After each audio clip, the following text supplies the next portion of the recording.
भक्ति विहीन है, उनके घर में ये गरीबी दरता रहती है।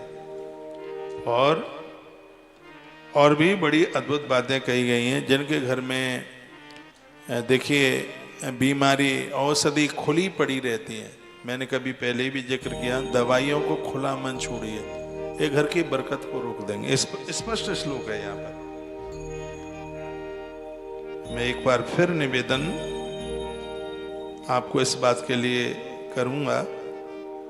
चलो ठीक है, बीमारी अपने हाथ में नहीं है, फिर भी ऐसे रहिए कि बीमार न हो। दवाई भी आप लेते हैं तो ऐसा नहीं है सिरप का ढक्कन ही खोल के रख दिया, टैबलेट वहीं पड़ी है, पूरा का पूरा घर अस्पताल जैसा लगता है। ये बिल्कुल ठीक नहीं। मैंने तो यहाँ तक पढ़ा है उल्टा कपड़ा उतार के डाल देते हैं, बाथरूम में नाभि के नीचे के कपड़े पड़े रहते हैं। इससे भी घोर गरीबी का जन्म होता है। हमारी नीति तो कहती है कि जो लोग कभी अपने दांत साफ नहीं करते, दांत नहीं मांजते, हमारे ग्रंथों में लिखा है धुला वस्त्र नहीं पहनते, दांत नहीं मांजते, तुम तो हो क्या, नारायण में भी ये कमी होगी तो माता लक्ष्मी नारायण का भी संग छोड़ करके चली जाएगी। इसलिए इन दांतों की बर्बादी मत करो। दांत तो मोती की तरह चमकते हुए होने चाहिए। शुद्ध दांत आपके घर में बरकत देते हैं। आपके जो दांतों की जो दूधिया जो दांत हैं, जो आपके दांतों में जो चमक है, इससे आपके घर की बरकत होती है। यदि गलत बोल रहा हूं तो कोई मेरी बात काट के तो बता दे। हाँ, मेरी तो शास्त्र प्रमाणित बात होती है।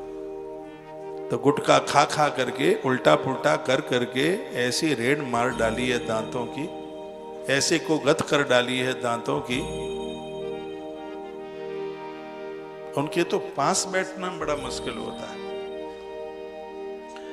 कहते हैं कि जो औषधियां जिनके घर में बिखरी पड़ी रहती हैं, ऐसा जीवन जियो ना, ज्यादा औषधियों की जरूरत ही कहाँ पड़े।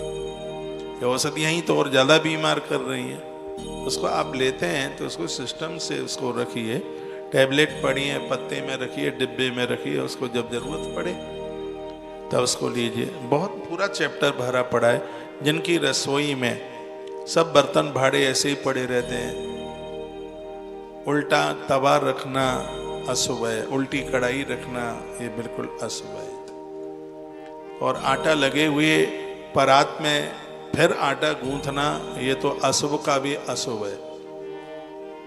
ये बड़ा अशुभ है कि पलोथन बचता है उसको उसी कनस्तर में आप डाल देते हैं। ये मत्स्य पुराण में इसका वर्णन है। ये बड़ा अशुभ है। घर में टूटा सूप रखना, ये नारद पुराण में लिखा है, बहुत ज्यादा अशुभ है। घर में टूटी खाट रखना, टूटी चारपाई रखना, जिनमें पानी रिसता है, ऐसे बर्तन, ये बड़ी अशुभता के प्रतीक है। घर में जला हुआ आसन जिस पर आप पूजा करते हैं, जिसमें खंडित प्रतिमा, जिसमें टूटे हुए दरवाजे, टूटा हुआ किसी दरवाजे का शीशा, दर्पण जिसे शीशा कहते हैं, बहुत ज्यादा अशुभ है। ये तो वास्तु भी कहता है, ये बिल्कुल ठीक नहीं है। टूटा हुआ किवाड़, दरवाजा, इसको बड़ा अशुभ माना गया, ठीक नहीं माना गया। ये चीजें घर की बरकत को रोक देती हैं। जिसके घर में फिसल करके लोग नीचे गिरते हैं, कोई आदमी आए नीचे गिर जाए, उसको शुभ नहीं माना गया, ठीक नहीं माना गया। आप तीर्थों में जाते हैं, जाइए, कौन मना करता, लेकिन घर को भी तो तीर्थ बनाइए। कहाँ जूती चप्पलें उतारनी है। मैं अभी यहाँ आया, देख रहा आधा पंडाल जूती चप्पलों से ही भरा हुआ था। किसी का मुंह उठाए ऊपर पड़ी है जूती, तो किसी का करवट ले रही है, किसी की उल्टी पड़ी है, किसी की चित्त, किसी की पट्ट पड़ी हुई है। मैंने कहा वाह, कमाल की बात है। मेरा सुरक्षा कर्मी उनको ठीक से पीछे उनको रख रहा है। तो यहाँ ही की मैं बात नहीं बोल रहा हूँ, कहीं भी आप जाएं तो जीवन एक सिस्टम के साथ जी लें तो बहुत आनंद होता है। उल्टी बनियान मत उतारिए, उल्टा कुर्ता मत उतारिए, उसको सतह करके रखिए। सुबह उठते हैं आप तो अपना आप रजाई कंबल जो भी कपड़ा आप यूज करते हैं, ये जरूरी नहीं इसको घरवाली ही करेगी या माँ ही करेगी, इसको आप खुद भी कर सकते हैं। ये संस्कारों में से एक संस्कार है। भले ही 10 नौकर आपके घर लगे हों, जूठी थाली सबसे पहले अपने हाथों से उठाइए। जहाँ उनको साफ सुथरा किया जाता है वहां तक लेके जाइए। हम कृष्ण के भक्त हैं। भगवान गोविंद तो जूठी पत्तल राजस्व यज्ञ में उन्होंने उठाई और आपसे अपनी थाली नहीं उठती है। कथाएं सिर्फ किस्से ही नहीं है, कथाएं तो जीवन देती हैं। लिंग पुराण कितना अद्भुत है। लिंग पुराण में ये बात इसलिए कही गई कि पूरी सृष्टि लिंग पुराण से ही बनी है। भगवान शंकर का जो शिवलिंग है ये प्रकृति और पुरुष का संबंध है, ये स्त्री पुरुष की कथा नहीं है। कुछ लोग तो इसको क्या बताऊं, बेधर्मी दूसरे धर्म के लोग ऐसे अपमान करते हैं भगवान महादेव की इस पूजा का कि पूछे ही मत। वो संसार के इंद्रियों से शिवलिंग की पूजा को जोड़ते हैं। ऐसा नहीं है, जैसे एक कहते हैं स्त्रीलिंग, एक कहते हैं पुल्लिंग, ये चिन्ह ही तो है। उसी प्रकार से प्रकृति और परमात्मा को जानने के लिए एक चिन्ह है जिसका नाम है शिवलिंग। शिव का अर्थ ही होता है कल्याण। तो कल्याण आपका कैसे होगा? तो लिंग मीन्स चिन्ह, तो ये कल्याण का चिन्ह है जिसे शिवलिंग कहते हैं।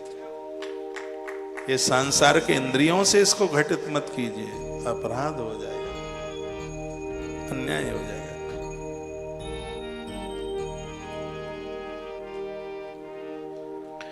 घर में शिवलिंग रखिए, ये आपके घर में बरकत का बहुत बड़ा कारण बनेगा।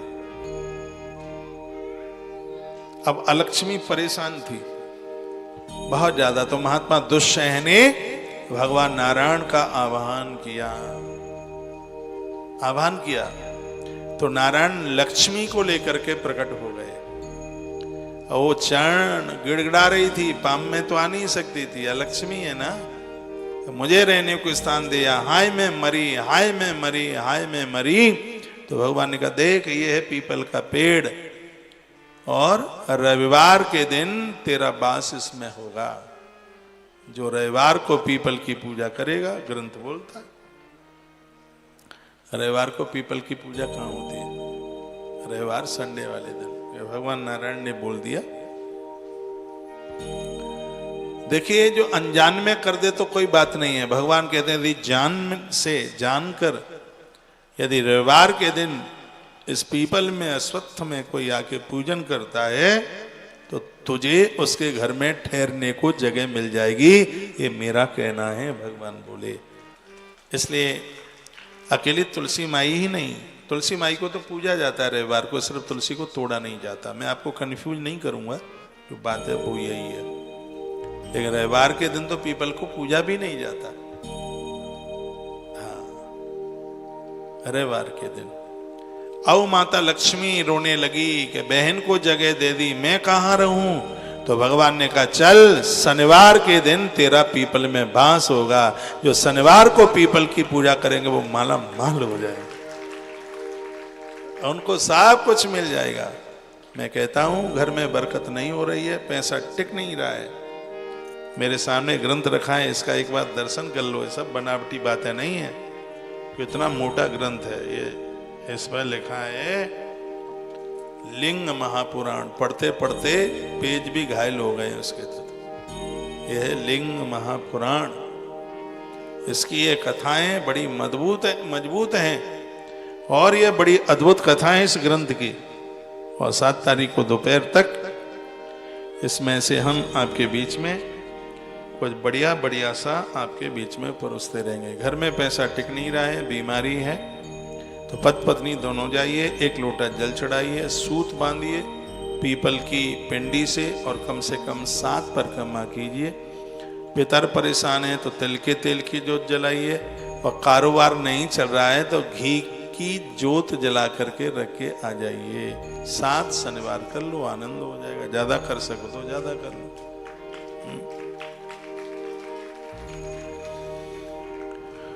ये आप कर सकते हैं। तेसाम ग्रहम धनम क्षेत्र इष्टापूर्तम तथैव च। तेसाम ग्रहम धनम क्षेत्र, उसके घर में उनसे जो जुड़े हुए हैं उनके जीवन में धन की कमी नहीं आएगी। इष्टापूर्तम, उसकी इच्छाएं पूरी होंगी, उसकी जरूरतें पूरी होंगी। ये इसकी बहुत बड़ी महिमा है। कुआं, तालाब, बनाने वाले लोगों के घर में खूब धन का वास होगा। पेड़ पौधे लगाने वाले लोगों के घर में धन का वास होगा। मंदिर पर ध्वजाएं लगाने वालों के घर में धन का वास होगा। मंदिर के ऊपर कलश स्थापित करने वाले लोगों के घर में धन का वास होगा। मंदिरों में घंटियां बजे, जिसकी आवाज जिसके घर तक आवे, ऐसे घर में धन को वास मिलेगा, धन को आवास में। आप मकान खरीदने को जा रहे हैं तो कोठी कितनी बड़ी है ये नहीं देखना, ये देखना है मोहल्ला कितना बढ़िया है, आसपास अच्छे लोग, कितने अच्छे लोग रहते हैं, क्योंकि पड़ोसियों के भी अच्छे होने से हमारी बरकत होती है, ऐसा हमारा ग्रंथ कहता है। बस आप कमरे देखें, बिल्डिंग देखें नहीं, वहाँ का आसपास का जो क्षेत्र है वह भी देखना होगा। बहुत बहुत धन्यवाद है आपका, आज की कथा में भी आप जुड़े हैं। तो सावन का महीना है, सावन का महीना है, अभी हमें मोदक अर्चन भी करना है। आरती से पहले शंकर जी को ले आओ, सिरा दे। तो बड़ा अद्भुत यह समय है। तो इस 2025 के सावन को ऐसे ही मत निकल जाने दीजिएगा। शिवलिंगम शिवम मत्वा स्वात्मानम शक्ति रूपकम, शक्ति लिंगम च देवीम च मत्वा स्वम शिव रूपकम। कहा जाता है शिवलिंग को साक्षात शिव मान करके, स्वयं शक्ति मान करके जो शिवलिंग की पूजा करेगा, पूरी दुनिया उसके बस में होगी, सब कुछ उसके पास होगा, बहुत आनंद होगा। कहते हैं शिव भक्त की नाभि के नीचे से, ब्रह्म भाग से जो नाम उठता है, ओम नमः शिवाय, ओम नमः शिवाय। कोई ओम नमः शिवाय जप रहा है और सामने वाला ऐसे मुख का दर्शन कर लेता है, तत्काल उसे प्रयाग स्नान करने का तो फल प्राप्त हो जाता है। इतनी तो महिमा है भैया, इन मंत्रों की इतनी महिमा। शिवम संपूज्य यदि मान स्वस्तम वे शब्द रूपकम। कहते हैं उनका जो मंत्र है वो भी साक्षात शिव है। जो मुख से ओम नमः शिवाय जप लेते हैं, उन्होंने साक्षात भगवान महादेव की पूजा कर ली है, ऐसा वर्णन किया गया है। और सबके लिए है पूजा, चारों वर्ग के लोग हों, नारी जिसका पति है उसके लिए भी महादेव की पूजा, और जिसका पति नहीं है उसके लिए भी भगवान शिव की पूजा। विद्वानाम प्रवृत्तानाम स्पष्ट वर्णन किया गया, उनके लिए भी भगवान शिव की, भगवान महादेव की पूजा का जिक्र किया गया है। इसलिए पूजा काले ही सजलम शुद्ध्यर्थम निर्जलम भवे। पूजा काल में सजल जल भरकर और आप बड़े भाव के साथ में भगवान का पूजन करें। भगवान की पूजा, पू माने पदार्थ और जा माने मिल गया। पूजा का अर्थ जानते हैं आप क्या है? पू माने पदार्थ, जा माने सिद्धि। सिद्धि मीन्स प्राप्त होना। आपने जिस पदार्थ की इच्छा की है वो पदार्थ आपको मिल गया है, जिस सत्कर्म के द्वारा, उसी को पूजा कहते हैं। ऐसा से महापुराण में वर्णन। तो भगवान महादेव तो बड़े सहज हैं, बड़े सरल हैं। तस्मा दस वशी करता नानेस्ते सब स्मृता। जो शिव की पूजा करेगा वो पूरी दुनिया को अपने बस में कर लेंगे। माताएं बहुत पंडित पुजारियों के पास, तांत्रिक लोगों के पास, पुजारियों के पास जाए तो अच्छी बात है, पुजारी अच्छे लोग होते हैं, पांडित कर्म करने वाले अच्छे लोग होते हैं। लेकिन आप तांत्रिक लोगों के पास जाते हैं, प्रश्न एक ही होता है कि ऐसा कोई उपाय बता दो जिससे मेरा पति हमारे बस में हो जाए। पूछते हैं। एक कथा इसमें बड़ी सुंदर कथा आती है। कोई एक ऐसी स्त्री, वो तो उतनी सुंदर नहीं थी, लेकिन उसका पति बहुत ज्यादा सुंदर था। तो उसको यह लगता था कि ज्यादा सुंदर है तो बाहर की स्त्रियां इसको बहुत प्रेम करती होंगी, इसलिए मुझसे कम बोलता है। तो अपनी किसी सहेली से उपाय है क्या, मेरे पति की सुंदरता समाप्त हो जाए, ये मेरे बस में हो जाए, ऐसा कोई उपाय है क्या? तो उसने कहा कि 20 कोस दूर एक स्त्री दवाई देती है पतियों को बस में करने के लिए, चलो उसके पास चलते हैं। घटियाओं को घटिया ही लोग मिल जाते हैं। और वो चली अपनी सहेली के पास और वहां पहुंची जो एक ऐसा चूरन देता था जिसको खा करके और पति बस में हो जाता था। उसके पास पहुंचे, खूब पैसा ले लिया, अपना जेवर जूवर सब दे आई, खूब आपको ठगा जाता है। और ठगियाई के बिना मानते ही नहीं है, क्योंकि आपको तो पति बस में करना है ना। पति पता नहीं क्या ले लेंगे पति को वश में करके। तो उसने कहा कि ये चूरन ले जा और दूध में मिलाकर 3 दिन दे देना, तेरा पति तेरे वश में हो जाएगा। तो चूरन लेके आई और दूध में जैसे ही मिलाकर के दिया, पति को पूरे शरीर में कुष्ठ हो गया। अब तो वो गिड़गिड़ाने लगा। ये बहुत खुश होने लगी, भारी खुश होने लगी, और इतनी खुश होने लगी कि समय आने पर इसकी भी मृत्यु हो गई। मरने के बाद में यमराज के यहाँ पहुंची, वहां तो बहुत बड़ा न्याय था। कहा कि पहले तो हंटर बजाओ, इसकी खूब ठुकाई पिटाई करो, उसके बाद में एक चांडाल के घर में इसका जन्म होना चाहिए, और फिर वो चांडालिनी बन करके पैदा हुई। पति को या पत्नी को वश में करने वाले लोगों की ऐसी स्थिति होती है। यदि पति को वश में ही करना है तो एक छोटा सा उपाय मैं बता देता हूं, पति वश में हो जाएगा। क्या है, सुनेंगे? बसीकरण एक मंत्र है, तज दे बचन कठोर। कुछ नहीं करना, 2 शब्द पति से मिठासता में बात करना, ये हमेशा के लिए आपका हो जाएगा। उससे लड़िए मत, झगड़ा मत कीजिए, कलह मत कीजिए, उससे बुरे बोल मत बोलिए, ये कभी तुमसे दूर नहीं जाएगा। ये फॉर्मूला बढ़िया है वशीकरण का। उल्टा पुल्टा नहीं कीजिए, तांत्रिकों के चक्कर में मत फंसिए, ये गंडा तावीज के चक्कर में मत फंसिए, नहीं तो नुकसान हो जाएगा, नहीं तो बहुत बड़ी दिक्कत हो जाएगी। कपिला गोमयम पूर्वम केवलम गव्यमेव वा।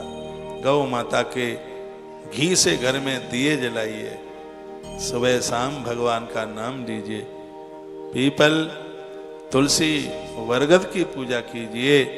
इसमें वर्णन किया है भगवान शंकर को जल चढ़ाइए, उनका वंदन पूजन कीजिए। बस इसी से दुनिया संभल जाएगी, अपनी जिंदगी संभल जाएगी, सब कुछ अच्छा हो जाएगा, सब कुछ बढ़िया हो जाएगा। आज के कार्यक्रम से आप सबके लिए जुड़ने के लिए बहुत बहुत धन्यवाद है। 2 मिनट की सूचना सुन लो, फिर फटाफट आरती कर लेते हैं। कल बुधवार है, बड़ा अद्भुत दिन है, गजानंद का दिन है। आप यहाँ आई हैं तो चिंतामणि गणेश दर्शन करके आ जाना। हाँ, आप आई हैं तो एक आध रुद्राभिषेक करा लेना, और हो सके तो महामृत्युंजय मंत्र, इस भूमि पर महामृत्युंजय मंत्र की भारी महिमा है, बहुत ज़्यादा है, बहुत ज़्यादा। मैंने भी आज यहाँ बैठ के महामृत्युंजय मंत्र जपाए। या इस भूमि की इतनी बड़ी महिमा, आप उसके लिए भी आप नामांकन करा लें। जरूरी नहीं है आप 1.25 लाख ही कराएं, कम कराएं, करा लें। टीवी पर सुनने वाले लोग भी जो बने जितना इस अनुष्ठान का आनंद ले लीजिए। एक अनुष्ठान को संभालने में, पूरा करने में बहुत बड़ी तैयारियां होती हैं। इस कार्यक्रम को साल पहले से तैयार किया जाता है। ये नहीं है कि 2 दिन का ये कार्यक्रम है, इसकी भारी तैयारियां होती हैं, तब ये हो पाता है। तो आप यहां तक आए हैं तो इस पूजा का भी आप आनंद लेते जाइएगा। हम पहले आरती कर लेते हैं, फिर एक बार बैठ जाएंगे, थोड़ा बिल्वार्चन कर लेंगे, थोड़ा बेलपत्र और मंगा लो। आ गए। और मोदक आने वाले हैं। आचार्य जी 2 मिनट बोल दो, उसके बाद आरती कर लेते हैं। सामने कार्यालय है, आश्रम के बच्चे बैठे हुए हैं। जो भी आप सहयोग करते हैं उसकी रसीद लीजिए। प्रसाद के लिए वहाँ बालक बैठा है विवेक, तो वहाँ से आप प्रसाद जो ज़रूरत है वो ही लीजिए। ये नहीं है कि एक शिवलिंग हमारे लिए, एक चाची के लिए, एक दौरानी के लिए, एक मौसी के लिए, एक जेठानी के लिए, इनको तुम ले जाके दे दोगे, पंजीरी नहीं है, इसका महत्व तो नहीं समझेंगे। और इन्होंने पूजा पाठ नहीं किया तो अपराधी आप बनेंगे। तो वो यहाँ देखेंगे, उनको पता लगेगा कैसे अभिषेक हो रहा है, कैसे पूजा हो रही है। ये युवा बच्चे आते हैं, वो भी यहाँ वीडियो बनाते हैं, तो इसका मतलब है ये सब उनको अच्छा लग गया है, तभी तो वो बना रहे। तो आज मुझे कोई भोपाल से आए थे भैया, 30-32 साल की उम्र होगी, बोले हमने तो आज पहली बार देखा है कि भगवान महादेव को ऐसे नहलाया जाता है, मैंने तो कभी देखा नहीं। तो बहुत मुझे आनंद हुआ है, और मैं तो निकलता जा रहा था, मैं ऐसे ही अंदर आ गया और मुझे बहुत अच्छा लग रहा है। तो ये कैसे मिलेंगे शंकर जी, कैसे मिलेंगे? मुझे लगा कि इसके अंदर बड़ी भावना है। उसे 5 मिनट पहले ही किसी बहन ने मुझे शिवलिंग एक ला के दिया, कहा महाराज जी हमारे पास घर में पहले से भी है, प्रसाद में और मिल गया है, या आप ले लीजिए। उसने दिया, मैंने उठा के उसको दे दिया। मुझे लगा कि इसकी भावना में है, ये इसको पूजेगा, जो चीज़ ज़रूरत की है वो ले लीजिए, पड़ी रहे ऐसे ही। तो ये चीज़ें बहुत महंगी आती हैं, एक एक रुद्राक्ष हजारों रुपए का एक दाना आता है, एक एक रुद्राक्ष की बात कर रहा हूँ मैं। तो वो सब ऐसे ही पड़े रहे हैं, तो उसका कोई मर्म भी ना कोई समझ पावे, तो चीज़ों का दुरुपयोग ना हो। जो ज़रूरत की चीज़ें वो लेकर के जाइए। हर चीज़ यहाँ असली है, ओरिजिनल है। और आनंद की बात है कि सबको पूजित किया गया है, सबको पूजा पाठ से जोड़ा गया है, इसलिए ये ज़्यादा प्रभावशाली है। मूर्तियाँ तो जयपुर के बाजार में भी मिल जाती हैं, लेकिन उनकी महिमा बढ़ जाती है जब उनको प्राण प्रतिष्ठित कर दिया जाता है, तब महिमा उनकी बढ़ जाती है। आइए कोई सूचना